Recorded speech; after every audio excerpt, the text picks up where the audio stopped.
We have noticed that most parties do not have women, except for the ANC.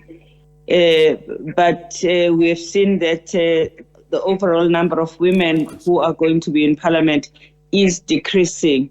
And if we're talking about inclusivity in the seventh administration, we really have to call for better representation of women by all the political parties, because women are the majority of voters, and they were the majority of those who came out to vote for this administration that we are getting into.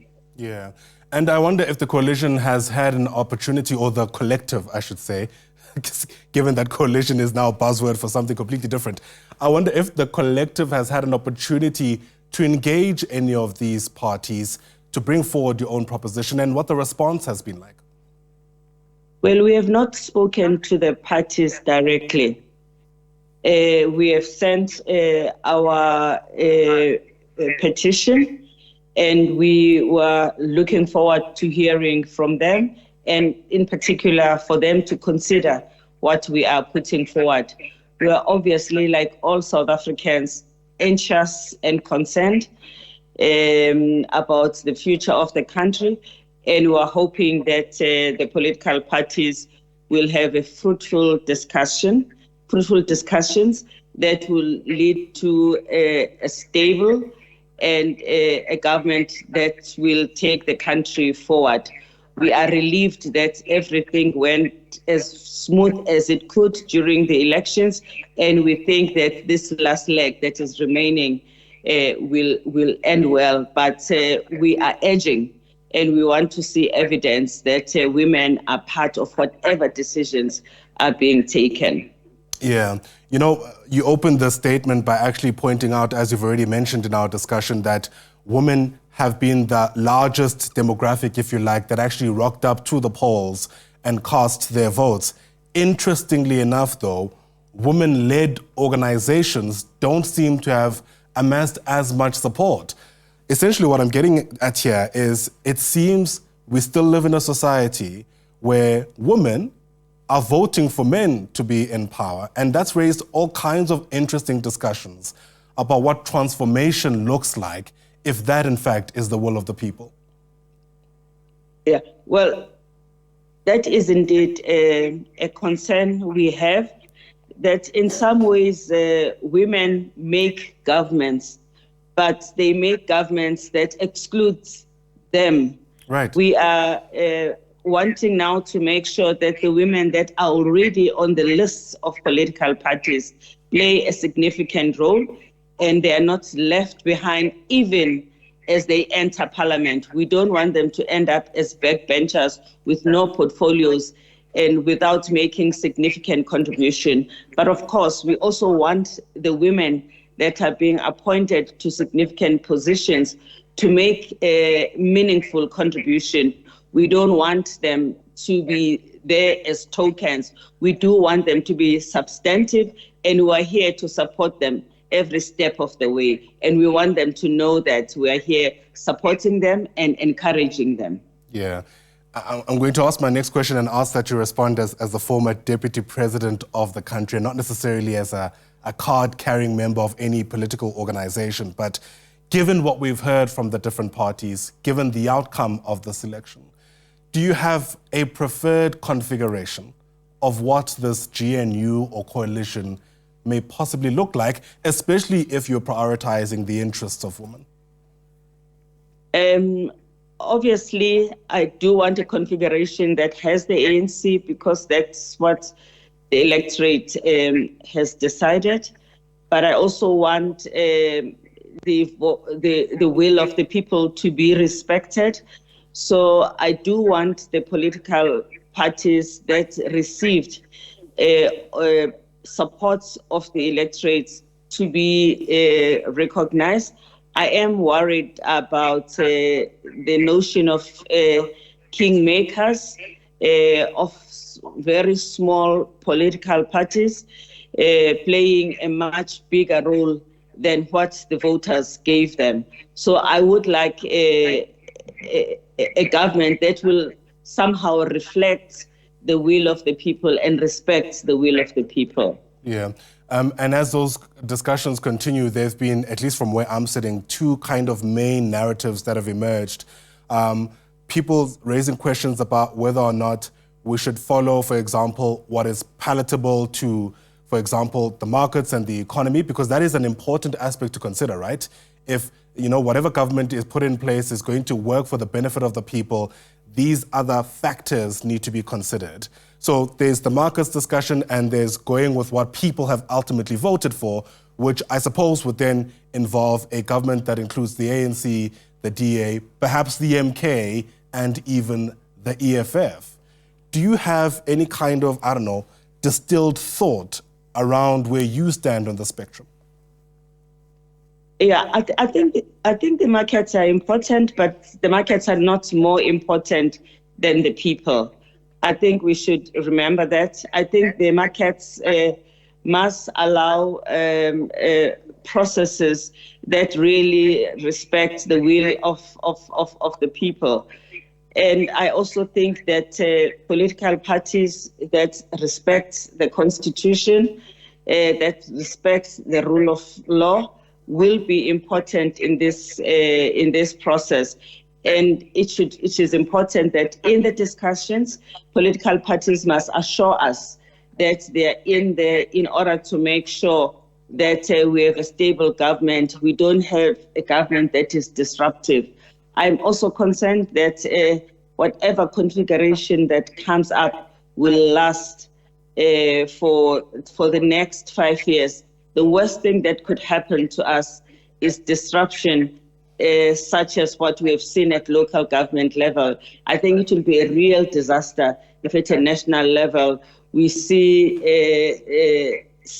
the turning out of people that are supposed to be leading us throughout the term of office. No, fair enough. Given that concern then, is a government of national unity, you think, our best option at this stage? I am now almost confused about the different terminology that is being used. I don't want to call it GNU or coalition. It is a government of different parties in which the ANC is an anchor. All right, that's interesting because, of course, the reason why we're here is because the ANC itself didn't get a majority vote. I suppose the sense I'm getting from you is that whatever emerges after these talks must feature the ANC prominently in one way or the other. Exactly. And it must be together with the other parties, and it must form what is as cohesive as possibly can be. I don't think that there's an easy formulation, a configuration with the parties that we have, but we have to make whatever we have work as best as possible for the South African people. Yeah. In your statement as this collective of women in dialogue, you aptly described the election as a watershed moment. And, hopefully that comes with opportunities to do things differently, right? Because we are at a turning point, no matter whether or not you are happy with the election outcome as it stands. Already there's been reports, and I'll emphasize that because I haven't seen any firm confirmation, but reports of possibly emerging out of here with 2 deputy presidents, as we saw in 1994, all in an attempt to make sure that we're a whole lot more inclusive than we were perhaps before this election. Would something like that, do you think, work, given the fact that you've occupied that position before? And if so, how then could we use that position to become more inclusive? In other words, to include more women? There's a great opportunity to include a women, especially if we end up with 2 deputy presidents. We have the next 30 years ahead of us. There is a lot of work to be done in these coming years. And I think that we have learned from the past that it is important to stay connected to people, to hear their issues and to act on them. Two deputy presidents can play a big role in ensuring that government stays very close to the people and to the constituencies. I also think that this is an opportunity to reset the government and make sure that what we have seen as the challenges of the past does not repeat itself in the coming years. Issues of joblessness, of security, importance of accessible and quality education, healthcare system.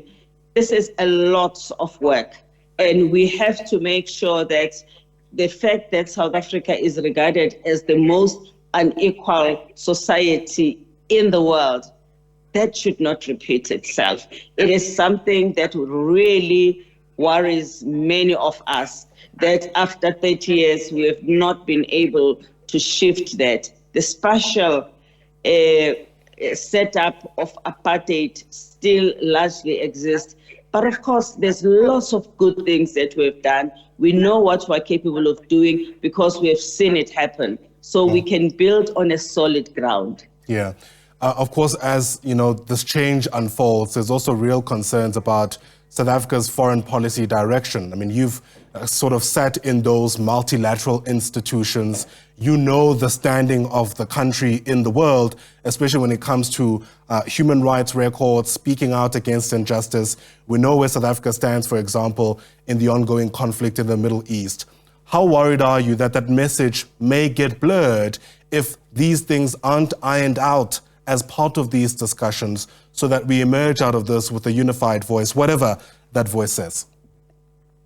I think it's going to be very important that the ANC assets itself, that its foreign policy choices remain, and us as the public also must support these choices that have been made. We must not let our foreign policy slip as a result of a government that has more than one party.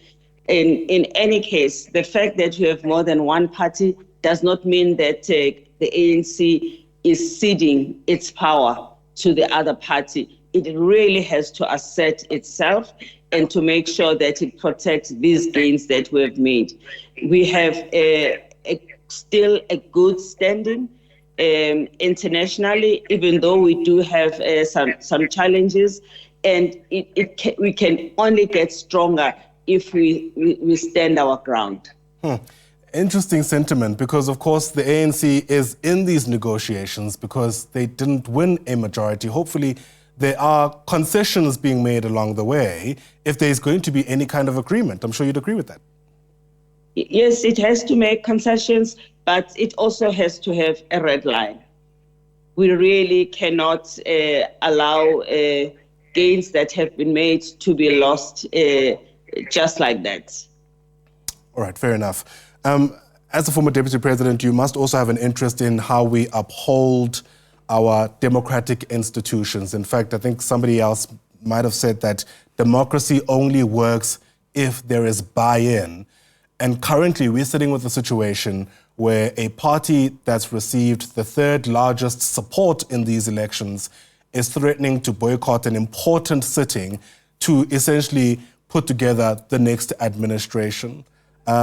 With your deputy president hat on, I wonder what your response to something like that is, given the potential instability it might cause.